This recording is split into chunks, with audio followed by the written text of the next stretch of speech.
Hey guys, welcome back to the channel. In today's video, I'll be showing you how to pin message on Telegram chat. So guys, first of all, let's just open the Telegram application on our phone. Then we're going to select a room chat. We want to pin the message, and the step will be the same. Either you want to pin message on personal chat or group chat.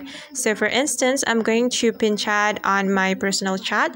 So I'm gonna go with this personal chat, and I'm going to tap on this personal chat. Okay, and now we can select the message you want to pin, and I'm gonna go with this message. So if you want to pin the message, we can tap on the message like this until this option appear on our screen. Then we can simply tap on pin. Okay, then you will get this question and you can click on pin. Okay, and now the message has been pinned. This is the message that we have just pinned on our Telegram chat. And alright guys, that's how we can pin message on Telegram chat. I hope this tutorial will be helpful for you.